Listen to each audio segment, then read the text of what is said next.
Hi, this is Matt McCormick. I'm in the Department of Philosophy at California State University, Sacramento. This is a lecture for my Philosophy of Artificial Intelligence course, and we've just read the short story Crash Space by R. Scott Bakker. Uh, Bakker, you might not be surprised to discover, was a philosophy grad student at Vanderbilt. He's got a quite an impressive resume of novels that he's written. And he didn't finish his PhD, but he was all but dissertation at Vanderbilt. And he's got a series of publications, peer reviewed publications in philosophy journals. And he specializes in philosophy of mind. The guy's very sharp, and he runs a blog and has a bunch of very interesting defenses and explanations of eliminative materialism and a bunch of interesting debates in contemporary philosophy of mind, which makes a lot of sense once you start seeing what's going on in this story. So let me a bit of a different approach here. We're not reading an article that has a bunch of arguments and considers objections. We got fiction, so I'll do my best to see if I can explain, turn on my undergrad English major to explain some fiction. So we got a series, a cast of characters that are going to a party. They're on the verge of a probably initial public offering for their company. Tim is a advertising marketing agent, and Jessica's his girlfriend. Derrick and Sissy are at the party. It's their parties at their house. Derrick is Tim's boss, and they run a company, probably doing software development, where Tim has done advertising and marketing, and they're about to become billionaires, and they're about to have a party to celebrate. Moira and Kara. Let's see, Moira's Derrick's sister, and she's a neurocomputational engineer, and she works at their company, and they're at the party as well. And Glenn is this guy that Sissy and Derrick picked up along the way to the party and brought him in for them to talk to. As you'll see, Glenn's a very different character than the rest of them. So on the way, Tim and Jessica meet this strange, sort of scary, otherwise scary street thuggish character. They call him a neo-Rasta, like a neo-Rastafarian, a stranger who gives them this app, and the app is called Hitter, and it's an app that hacks into a cybernetic implant that they all already have in their brains. And it opens up the parameters and lets them dial up their own emotional reactions even further. Okay, so this affect regulation system that they all have built into their brains, this first person thing, allows them to control, and I made a list here of all the things that come up in the story. It allows them to control mirth or laughter, hilarity, anxiety, agitation, frustration, euphoria, awe, sensory sensitivity, intimacy, aggression, libido. So they've got a kind of heads-up display inside their heads, pops up in their field of vision on the sides, a little bit like glasses, or like you've seen in the science fiction movies, and they're able to then at will slide those reactions, those emotional or limbic system reactions, up or down depending on their situation. So you feel a little bit too much anxiety, you slide it down. You want to be you want to be enjoying your bus ride to the party a little bit more, you slide your euphoria up. Maybe you want to have an exciting or more intimate special moment with your partner. You dial intimacy up, dial frustration down if she's bugging you, or what have you, right? So they've got now voluntary, real-time, conscious control over all of the sort of otherwise largely involuntary emotional reactions that you have on an ongoing basis to everything that's happening around you. So now they can tweak and dial all that stuff. But currently, the way the cybernetic implant is set up, it's got a bunch of little filaments that run into all these different parts of the brain. And currently, the way it's set up, it's got limits on it. It's got governors. It's got parameters. So there's a limit to how far you can go with frustration, dial it up or dial it back, or agitation, dial it up or dial it back. And you have to there's some sort of constraints here such that if you're having a genuine emotion and you dial it back, you have to wait till you kind of naturally go back to your baselines, and then you can dial it up or dial it back again. But you can't or once in a while you could double up, as Tim says. So you're having a feeling and you've pushed up the slider a little bit, but it'll only go so far, and it's a really powerful feeling, especially if it's a good one. And it's very exciting. Like they sort of crave these double up moments, but the current system won't let them go so far, right? It's just like a governor on a gas pedal. So you might recall that I made up a similar kind of scenario, or asked a similar kind of question about, and I made a list of 22 ones that maybe you could change. And we talked about this at one point in class. Imagine you had control over all of these with some kind of cybernetic implant in your brain where you could dial up or dial down any one of all of these things. And I got to say, I'd be very intrigued to play with them. But of course, the point of this story is that we're really playing with fire here, that the possibilities for some sort of disastrous outcome here are really we're really in dangerous territory when we do stuff like this. So the question I asked early in the semester about this list of things was, one question was, what happens next when something like this becomes widely available and people can do something like this? And I was thinking at the time, imagine you could bump those up and then leave them up, right? But you've got these people who are dialing them up and dialing them down by, every 10 seconds as they're having conversations, as they're encountering new people. When Tim runs into this Neorasta guy, he normally would have been kind of scared because the guy's a bit aggressive and kind of a thuggish looking character. He seems like he's dangerous. And Tim just dials down his anxiety so that he feels fine about having this interaction with this stranger on the subway or on the bus or whatever. And then I also asked this question: what happens when parents can make these changes in their fetuses permanently? There's a lot of territory to explore here for philosophers to think about the implications, especially about how did the social, cultural, and human values shift as these changes take hold over 100 or 200 years. And what Bakker's doing here is he's looking at, he's really prodding at this divide that unfolds now, because now you've got humans, or unaltered humans, capital H humans, and then you've got these transhumans, and it immediately, Tim has only had had this thing in his brain for a few years, but you're already got this vision of this dystopian society where there's the haves and the have-nots, and there's these two very sort of different races of people that are unfolding, and there's animosity between them, and there's contempt, and there's friction between the two groups. So there's this sort of splitting of humans into these two groups, and it's creating this sort of warfare between them, right? Which erupts in this story. So I got a lot of questions. Xiaomi, first person affect regulation, that's the name of the neurological or technological system that's in their brains. What does it make it possible to do?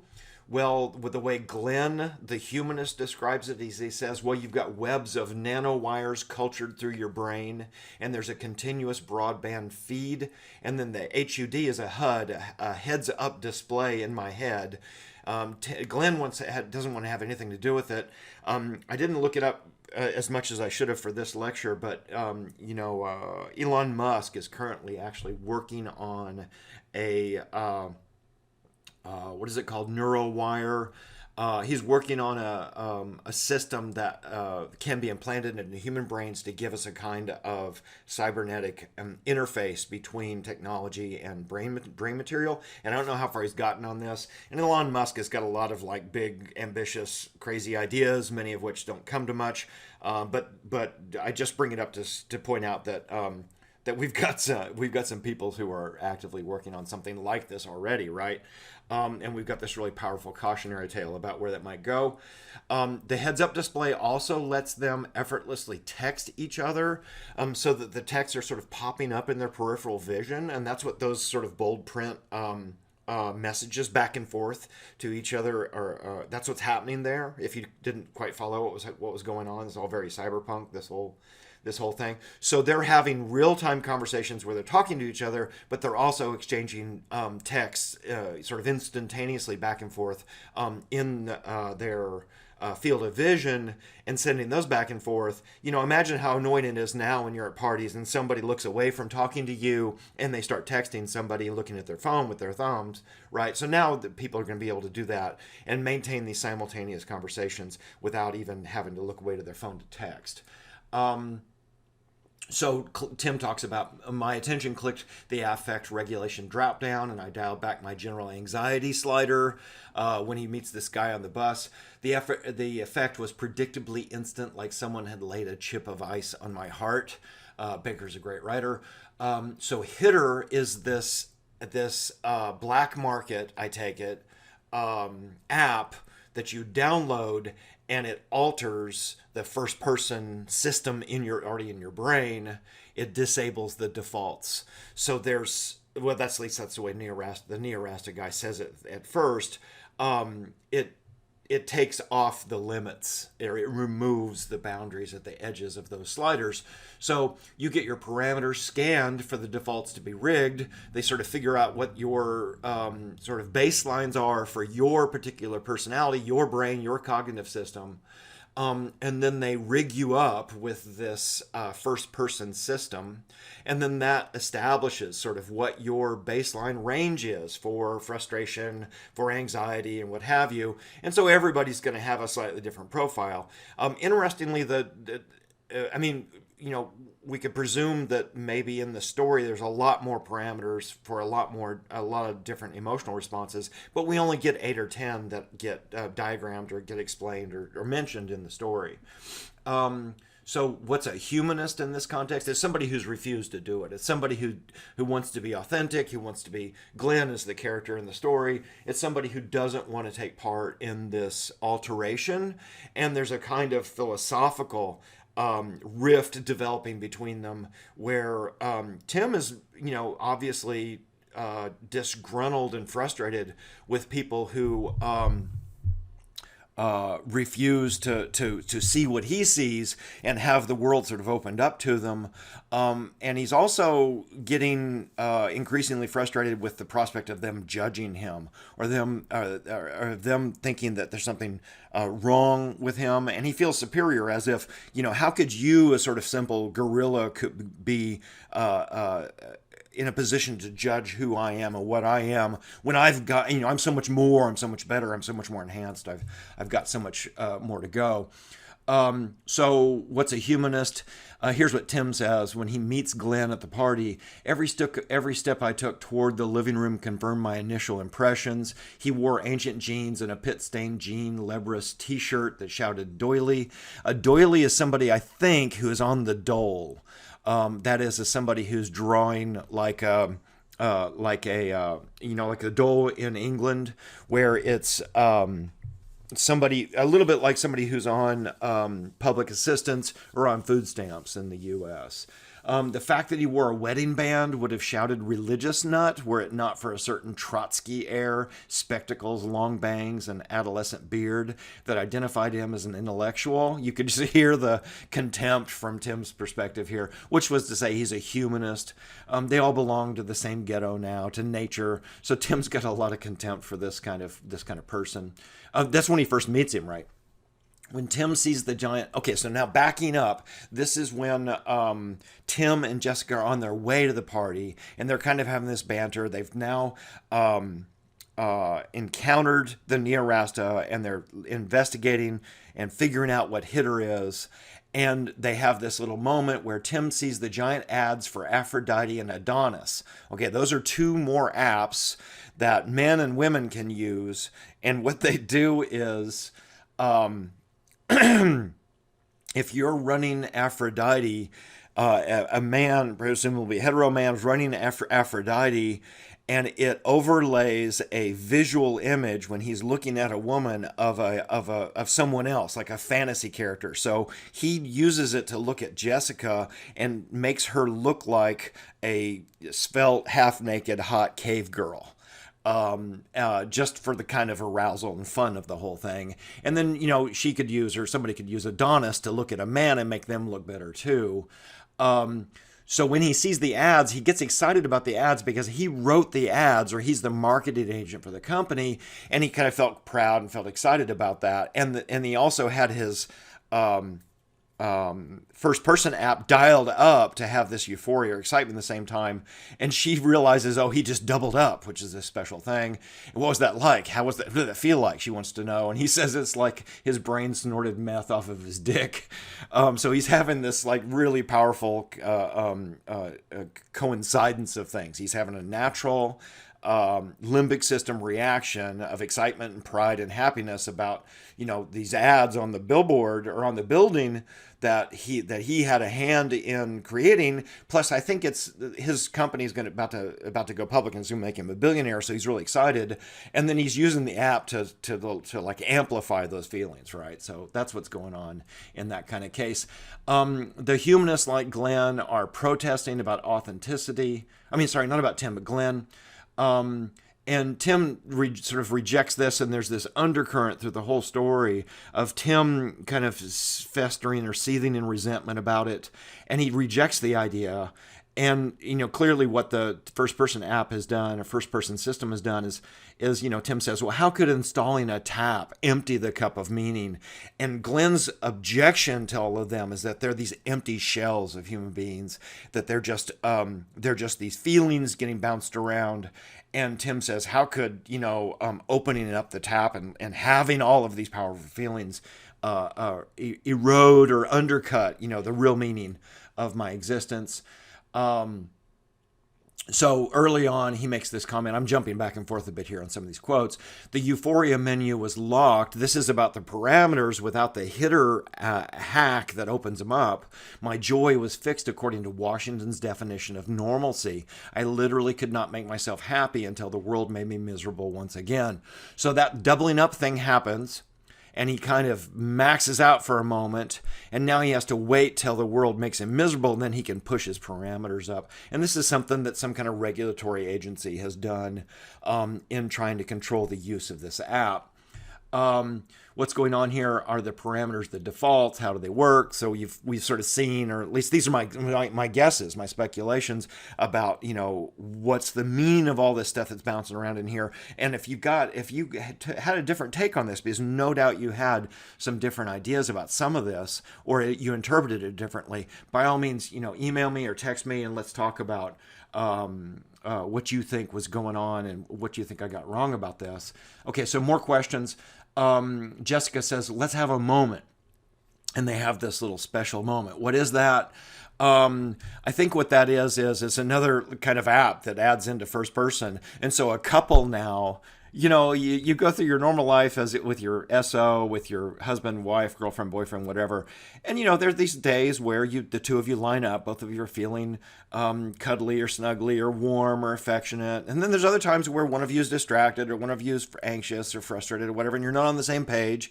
But there's these moments where, you're on a vacation or you're having a special context that draws you two together and gets you kind of into the same headspace and same emotional space. And those can be really powerful. Those happen organically and they happen naturally with us. So now you've got an app that lets you both just do it on demand. Just something ordinary, mundane's happening. Hey, let's have a moment. You just push the slider up, and the two of you are suddenly now having, you're gushing with affection and warmth and the warm fuzzies for each other. I think is what's going on in that kind of case. And Aphrodite and Adonis, maybe in addition to, I don't know if they're connected, but those are the ones that let you see your boyfriend, girlfriend, husband, wife as somebody much hotter, some kind of fantasy character. Maybe that lets you have moments too. Okay, so now this is going to be important in a minute. Hitter has a thing called a big show function, and this kind of goes by fast in the story. What does that mean? Okay, so not only does Hitter hack open the first-person story or first-person system and let you open up the parameters so that you can dial these things up or down more than you did, but the big show function links everybody together. So you got a whole bunch of people in the room, and if they're all doing Hitter and then they hit the big show option, now if Jessica bumps up her euphoria, Tim feels it too. So they all get connected and then pushed up together. So when one of them pushes something up, they all go up. So there's this kind of escalation that happens group escalation, right? And that's where this thing all goes off the rails. A couple other background questions. So they get to the party, and Sissy's had this thing called Karma. What is it? It's kind of like what does the Karma app do to her? I probably asked you this question in the reading questions. What does that do for her? It's a kind of moral judgment app, and Tim's skeptical about it. He doesn't think it works, but it's like it feeds her some answers to moral questions or moral problems, or makes recommendations to her about being nice. Right? That's why she's sort of invited. It was her Karma app that led her to invite Glenn to the party. Like she was trying to be nice to Glenn, I think. Derrick had other things in mind. Okay, so then now we got to ask what happens. So they all get to the party, right? And Jessica and Tim have downloaded this hack, this black market app, Hitter, and they've been scheming a bit about how to get everybody to do it. Jessica's really pushing this. She wants to install or start the Hitter app function, and Tim's open to it. So they scheme a little bit about how to make it happen, and they're already anticipating and kind of socially engineering the how they unfold it or how they pitch it to each other, to try to get, they think Sissy's going to resist and try to get her on board. So they get to the party, and Tim starts he's feeling aggressive. He's bumping up his aggression, and he's feeling sort of empowered and excited. And there's Glenn, so he has this kind of mean impulse to pick on Glenn, to kind of bully him. And while he's starting to escalate that bullying, Jessica is pitching Hitter to all the other people at the party, on their little text function, and trying to get them all to download it and then try it, to which ultimately they do. Okay, so in the room, they're already feeding off each other, and at the party. And Tim says, or the narrator says something. It says, humans are eusocial organisms, which means we're all sort of socially, emotionally connected to each other, exquisitely tuned to one another, especially in circumstances involving intimations of physical violence, right? There's your hint about what's coming. They start bullying Glenn, especially Tim starts bullying Glenn, and Derrick is sort of on the periphery. And Derrick and Tim have had some sort of dark moments. There's a mention here of them drinking and talking to each other about the rift that's developing between the rigged and the unrigged humanists in the world, and how they belong together and far away from them, or whatever. So they start bullying Glenn, especially Tim, and tweaking their sliders and pushing them up. And then at this sort of crucial moment, I forget who it is. It might be Jessica. Somebody says, let's do it. I'll do the Hitter. It's like somebody getting excited and, telling everybody to snort a big line of cocaine or something. So they remove the parameters off their emotional responses. Okay, so that happens. As this aggression and sort of bullying phase against Glenn is starting to escalate between Tim and Glenn.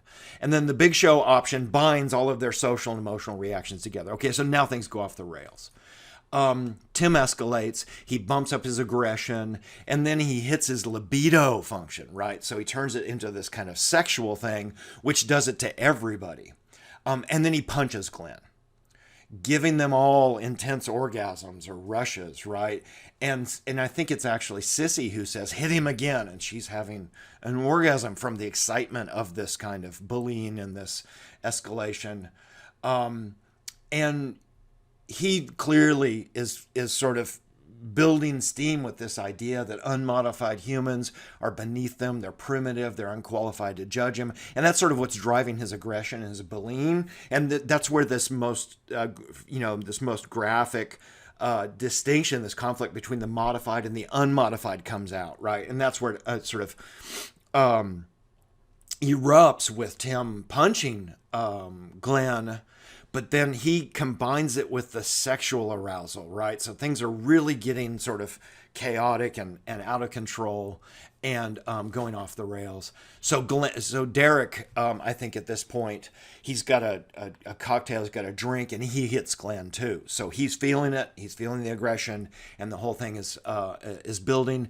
And at that point, the blood's flowing, and Glenn is starting to, Glenn has been during this whole cycle. Glenn has been getting, he's unmodified. He doesn't have the cybernetic implants, so he's a normal human, and he's having, a variety of really powerful reactions. He's feeling frightened and anxious and angry and sort of he's feeling this alienness, like he can't fathom these people. I mean, imagine being in a room with a group of people who are having these emotional reactions that are utterly sort of unhinged from normal, predictable emotional reactions that we're all used to seeing and used to dealing with. And what we learn in Bakker's Postscript is that, there's a whole emotional landscape here that we're always navigating kind of unconsciously with each other, because we all have got very similar emotional configurations and emotional profiles, and we've got a lot of systems that are dedicated to dealing with each other at that level. And it's a good thing, I think, from Bakker's perspective, that we don't have control over those things, and it provides this kind of, he calls it an ecological context. So my surroundings, my environment, especially my social environment, has got all this emotional landscape to it. And since it's my emotional reactions are not under my control, and yours are what they are, I can see on your face, a hint of frustration, or a hint of confusion, or a hint of anger, or maybe a graphic, indication of anger. And that's feedback that gives me, all at a really unconscious level, it gives me sort of emotional reactions that sometimes goes bad, obviously, with us, with normal humans, but that gives me, it's like there's very complicated, unconscious communication going on at all the time, and we're navigating each other on these two levels. One of these levels is one that we don't have sort of deliberate conscious control over, and I don't have the capacity to go in there and dial it up or dial it down and mess with it much. So you say something that makes me laugh. It's a genuine, authentic reaction, and that makes you feel good, and it both elevates both of us, and likewise for aggression or other things, right? But now you've got people eminently unqualified or incapable. I mean, just, these are software engineers or just a marketing agent who's now been handed the control system to go under the hood and make, really deep, like brainstem, limbic system level alterations in their own system. And that's the system, or at least this 2-level system of your Kahneman would call it system 1 and system 2. You've got your sort of frontal lobe, rational, logical, reasoning, cognitive system, which I think is the way that Bakker, from what I understand, what else he's written here, the way he distinguishes this, you've got that system 2 frontal lobe that's doing all this sort of reasoning, and then you've got this low level unconscious emotional system that provides this sort of directing and guiding and structuring and regulation of lots of what I reason myself through, right? So maybe Bakker's got kind of a Humean view here about the way. I actually emailed him the other day to tell him that I really enjoyed the story and how smart I thought it was. And if he emails me back, I'm going to ask him about this. Maybe he's got a Humean view about how reason is the slave to the passions, and the passions provide this sort of, provide these bumpers or these constraints or these directions to, how we reason. And you get this first person system in place, and you remove some of these, or you don't remove the parameters, and then you jack up one of these emotional reactions to some unnatural level where it's not supposed to be, and then our reasoning goes completely, haywire, or it goes, arrives at the wrong end. It arrives at some sort of perverse and destructive consequence. What do I mean by perverse and destructive? Well, Derrick leaves the room, and he comes back. Oh, I don't have it written out here. Derrick leaves the room, and he attacks Glenn too. And he leaves the room and returns with a revolver, walks straight over to his wife, holds the revolver up to her head and shoots her in the head. Right, so this is just in the midst of this kind of escalation against Glenn. So it's really interesting that it's his wife he shoots, right? So we didn't stop laughing as part of the bizarreness that happens next. Sissy's face just hung pale and punctured, then wagged as if tugged on a clothesline, and it was just so fucking funny and amazing, actually seeing the shockwave wobble inside her skull. Beautiful even, right? So Tim's reactions are just completely out of whack and utterly off the rails for what's just happened. His close friend and boss just blew his wife's brains out, and Tim's laughing and excited about the beauty of it.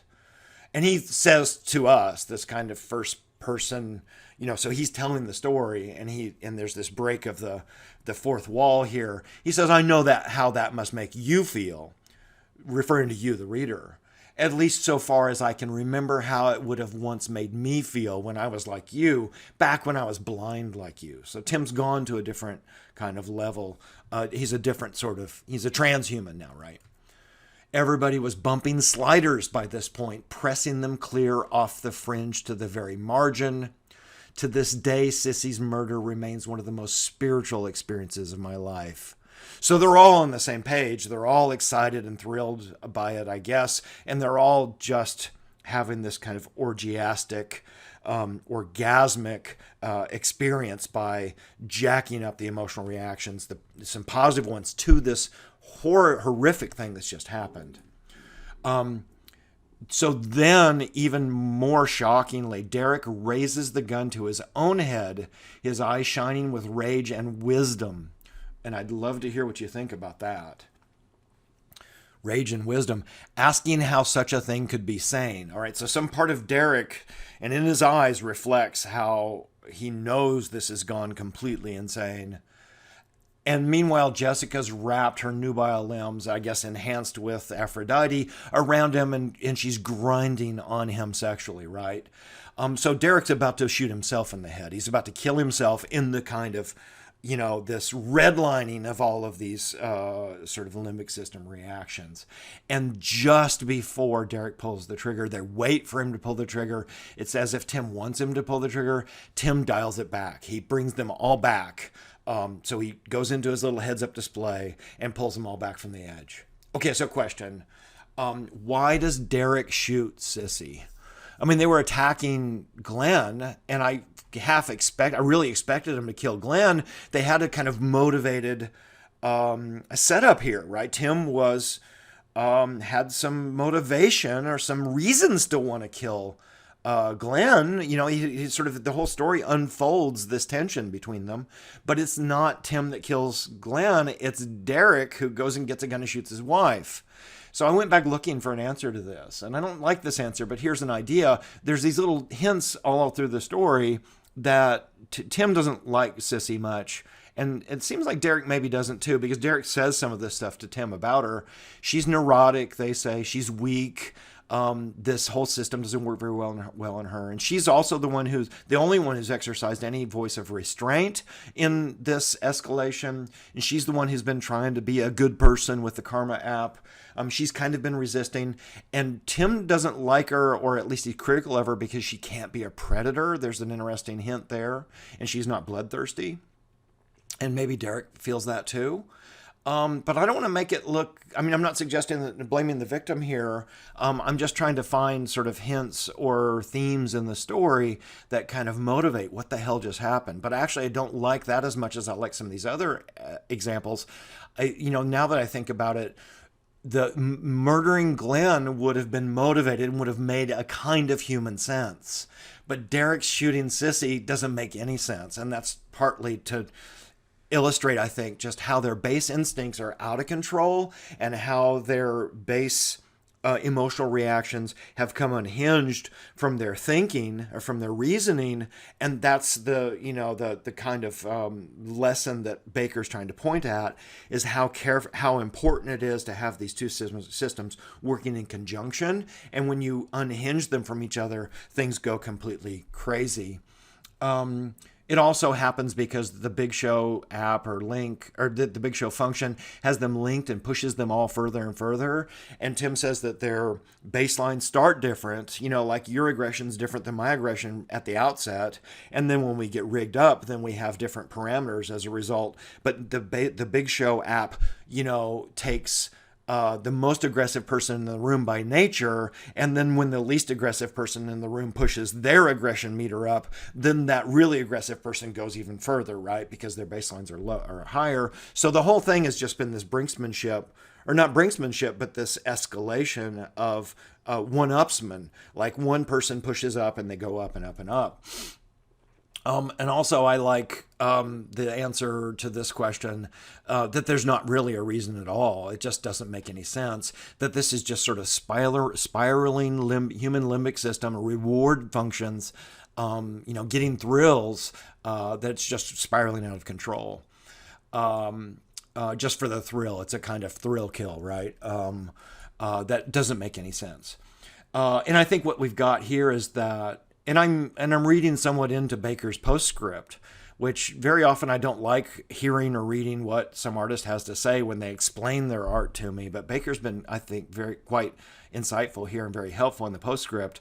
It looks like that we've got a set of highly developed emotional constraints on your reward system, that's evolved over millions of years, that normally guides us safely through complicated social encounters. And those have just been removed. They've just been taken off or altered and gotten completely out of whack with what they're supposed to do underneath. Okay, so what is Bakker suggesting about our having more control over our nature, our natural neurobiological emotional processes?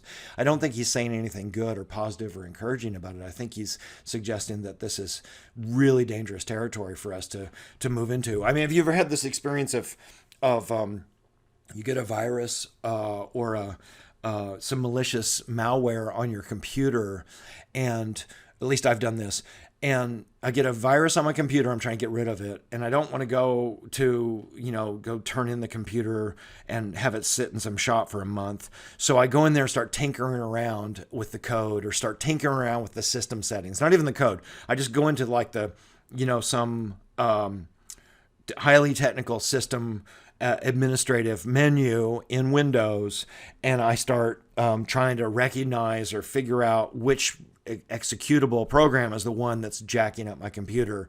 And I go in and tinker around with stuff. I mess around with stuff under the hood that I have no business doing, and no qualifications and no skill. And I don't know what I'm doing. I just see, codes and numbers and things that are utterly incomprehensible to me. I go in and mess around with it, right? And a few times I've pulled this off, and a few times I've it's been completely disastrous. I end up having to, wipe the hard drive and reboot or reinstall Windows or something. And I kind of have that feeling about what's going on here, that suggestion here about what Bakker's saying about what we do when we go mess under the hood with the brainstem like this. So I asked this question earlier. I think I've got a better answer to it now, but at first I thought, is this just a kind of easy cautionary tale, that technology is dangerous? Or is there something more subtle going on here? Because it'd just be too easy, as an author to sort of beat out that same old theme that, is kind of a Frankenstein theme that's been with us since Mary Shelley's Frankenstein, which is like 1805. That be careful about technology, run, your technological skill that enables you to become as a god, and then you create something, and then it runs amok and wreaks havoc and runs out of control, right? That's the sort of so classic Frankenstein theme that was brilliant and insightful and powerful and influential in the history of sort of Western literature. In 1805, but is Bakker just running with that kind of idea, that kind of theme? We certainly see that in lots of modern science fiction and lots of contemporary treatments of humans and technology. And I actually think there's something more going on here than that's what I've been suggesting about this sort of two-level model about safe, happy, healthy, positive human cognition that operates with both these systems in place, right? That your emotional system plays this really invaluable role of of sort of guiding, directing, coercing, and navigating the reward functions, and then your reasoning, working in conjunction with it, right? And you've got this. Well, I'll talk about it in a second in the postscript discussion. I do want to ask this question, which Bakker doesn't really explore in this story. What would be the upsides of having this or some kind of level of control like this? Because I think there's another story to be told here about the utopian picture of what that could be like, right? We usually get this portrayed as a kind of dystopian future where everything goes awful, but it's worth speculating, fantasizing for a bit about, well, what are the good ways that this could go? We've currently got millions of people who are on Prozac and on Adderall and on lots of pharmacological solutions for similar kinds of problems, right? Where you've got a kind of baseline neurochemistry problem that makes it harder for you to function as an adult doing all of your things, and we've got some relatively blunt neurochemical ways to do it. You can take some drugs that might help in some ways, but they've got these sort of unwanted side effects very often, and they have consequences. But we're all doing, lots of us are doing that, and we're happily accepting neurochemical alterations into our brain chemistry, but we're doing it on a much smaller scale, and we're doing it by slower degrees, and we have less capacity than the people in the story. So just imagine, what Bakker's done here is imagine extending that technological capacity way out to where you could do much more to your system, do it instantly, and do it with little or no immediate consequences. I mean, other than the fact that the guy just murdered his wife and almost murdered himself, but there appears to be no side effects the way there are side effects to Prozac or other psychopharmacological solutions to variety of cognitive problems that we have. So I think there's something to be said here about the upsides. Could there be responsible, mature use for this kind of power? That was the point of the parameters in the story, of course. And then naturally, you've got these people who, as soon as the government or whoever establishes the parameters on the systems, they push right out to the edge of it and go, well, I want to see what's out there past that parameter. And I have to say, I totally get it. I totally understand why they're drawn out there to be curious. Okay, so here's some of what Bakker says in his postscript. He says, the problem is that we happen to be a certain biological solution to an indeterminate range of ancestral environments, an adventitious bundle of fixes to the kinds of problems that selected our forebears. So what's that about? Well, evolution slowly kludged together a bunch of very slowly kludged together a bunch of neurobiological solutions to problems of us dealing with each other socially and dealing with our immediate sort of survival environments. And the ones we have are the advantageous ones, or adaptive ones for the most part. And they're rough fixes, and that's what I mean by kludge, is that they kind of do what we need them to do.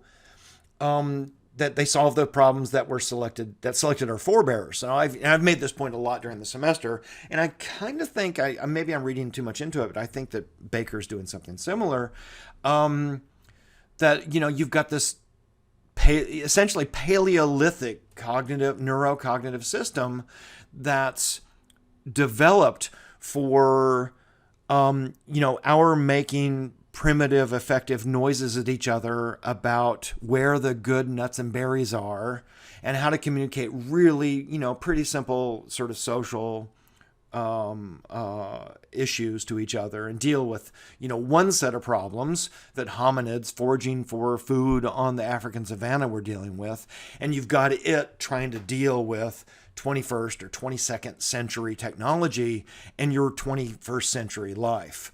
That's just completely out of its element, completely ill-equipped to deal with it, right? I'm recording this during the midst of, the coronavirus pandemic. And what's really obvious, if you're reading the papers or following up on the news, is that, these Paleolithic brains in this population, there are lots of them that we're very ill-equipped to deal with this vast, slow-moving, statistical, invisible crisis. It's just not the sort of crisis that evolution had time or stability to prepare us for. Our immune systems have some capacity to deal with it, but we don't have much cognitive capacity to deal with it. Hence, all of the bizarre reasoning that people have about it, and all the strange, remedies or bizarre solutions and attempts to try to deal with it. There's just more people gone off the rails, out of their element, or in a crash space, if you like, to hint about the nature of the story here, the title of the story. So Bakker says, this means that we are designed to take as much of our environment for granted as possible, to neglect. And in terms of, if you've had my philosophy of mind class, this is the way that Dennett will talk about zombie units, or Chalmers will talk about zombie units. You've got all this computational hardware down in the brain that deals with discriminatory cognitive labor that you're not privy to. At the conscious level, you don't know about it. So it's hidden from view, it's invisible, it's nothing to you at the conscious level. This means that human cognition, like animal cognition more generally, is profoundly ecological. And this suggests that the efficacy of human cognition depends on its environments. So what does ecological mean here? I'd love to hear what Bakker thinks about this. But I think, the smooth functioning of your cognitive system, your emotional responses and your frontal lobe and all of it in coordination, the smooth function of that, it requires that you're not messing with it at this, first person app level, but it also requires that you be in the right kind of environment, the one that your system was evolved and developed to prosper and thrive in. I've got kind of an Aristotelian view about matching your nature with your environment, and then you get prospering, you get eudaimonia, you get this sort of happy, healthy primate. So obviously you've got these people who are, lost some really important variables in having their lives well balanced. I think that's that's my answer to the question, what does ecology mean in this kind of case? Bakker says, so for instance, we're blind to our brains as brains simply because our ancestors had no need to know their brains for what they were in the processing of becoming us. Okay, that's kind of cryptic. I've read a bit of Bakker's other stuff, and what I think he means here, partly because I've read him arguing for eliminative materialism against sort of qualia type, hard problem-esque Chalmers defenders, is what I think he means is that, look, when you introspect what's going on in your brain, you have feels. You have a feeling of frustration that gets sort of delivered to you. And there's not much you can say about what it is. You just know how it feels. You don't know what's causing it. You don't know about the biological foundations. You're not privy to the processing of your amygdala as amygdala processing. All you get is just the results. They just pop into sort of conscious awareness. So I think that's what he means by we're blind to our brains as brains. You don't know that there's sodium or potassium ions levels that are changing across synaptic gaps. Like that's what's happening at the dendritic level. At the molecular level, that's what's happening, but that's nothing to you. That's no more personal or subjective to you than the combustion in your car engine that doesn't feel like anything to you. So you're blind to it. And we don't have a need to know all of that, but now you've got these people who've got this app that lets them go down there and alter some of those things, dial those up or dial them down, and then just get these, completely disastrous results. This is why our means of solving ourselves and others almost certainly consists of fast and frugal heuristics. And that's Bakker lifting that from Kahneman and Tversky. So if I haven't recommended it enough already, go get a hold of Kahneman's book, Thinking Fast and Slow, and Kahneman will explain all of that in detail. Look, your feeling of anger is a fast and frugal heuristic. It's at one point Tim says something like, "Panic is good. Panic helps us," and he recognizes that when this sort of threatening, menacing character approaches him on the bus, panic is there to make me realize, oh shit, I'm in a scary situation. I need to do something. I need to run. I need to fight. I need to be angry, right? So that's a heuristic. It's a quick, fast answer, and it's just a feel, right? You didn't reason through all of that. You don't have any kind of rational access to what that is. You just have the feeling, and that structures your reward function. That makes you run towards safety or run away from harm. It provides this kind of very low level, quick motivation to drive you, to move you to act. So that's why the ways that happens, those heuristics, which are kind of shortcuts to problem solving, they're ways to generate solutions to complicated problems absent knowledge of the systems involved. You can't have, and you don't have, and you don't want to have knowledge about sodium and potassium ions in the brain. You don't have time for that. You need to run because there's a predator. There's a saber-toothed tiger about to pounce on you, right? So you don't need to do a sort of survey about where your endorphin levels are currently in your brain. You just need to have a feeling that then drives or motivates or pushes you to act. Which is exactly what these people have gone in and messed with, right? So long as the cues exploited remain reliably linked to the systems solving and the systems to be solved, we can reliably predict, explain, and manipulate one another absent any knowledge of brain or brain function, right? So, we're all well adapted at dealing with our lives when it's structured that way, right? So I feel panic, I act accordingly. I feel happy, I act accordingly, and that works smoothly for the most part in conjunction with my other systems. As long as those two things are linked up and that all unfolds the way it's supposed to, then things work out pretty well. That's the way we're built, right? But herein lies the ecological rub. The reliability of our heuristic cues utterly depends on the stability of the systems involved. And that's what's happened is that this hitter app has let them go in and alter some of those emotional reactions and push them right off the scale. And then the system just goes completely haywire. Anyone who has witnessed psychotic episodes has firsthand experience of consequences of finding themselves with no reliable connection to the hidden systems involved.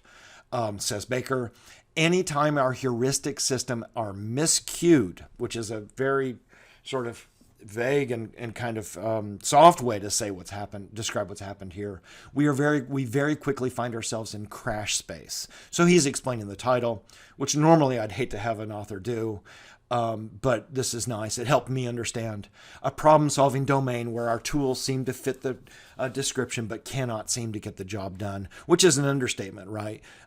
These people, I think the message here is that these people are utterly ill-equipped to deal with the environment once you've changed you've miscued those heuristic systems.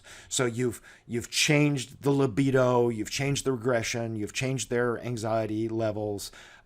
You dial those up, and then the systems just go wild. Okay, so a really interesting question for me, and I'd love to know what you guys think about this. Why was Derrick about to kill himself? So he shoots Sissy. They all have this kind of strange excitement, orgasm as a result of this escalation of the violence. So why has he turned the gun on himself? Is that just him searching after the next high, right? Is this sort of comparable to you get some really good cocaine, and you have a great big hit of it, and what's the first thing you want? You want more, right? You want to get on the phone and get some more of it. Is it like that? Is it like that kind of drug fiend craze need for more of what they had, or is this like some self-loathing or self-destruction that part of Derrick realizes what an awful thing he's done and how he can't live with himself? Notice that he, in his eyes, it kind of indicates that he knows that this is insane. It seems like there's a hint of both, right? And I think Bakker leaves it kind of open on purpose. What does this title mean? We've talked about that a bit. So in conclusion here, here's one way to look at it. Very soon we will have the technological ability to quickly and dramatically change aspects of human cognitive and psychological nature that evolve very slowly and have been stable for millions of years.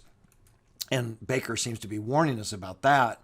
Judging from our curiosity, our interest in altered states of consciousness, and our propensity for addiction, and then tinkering especially with these emotional systems, we will be highly motivated to alter our minds and our psychological natures. And Bakker seems to be suggesting that that's going to be utterly disastrous. We're poorly equipped to exercise this power in ways that won't be a total disaster.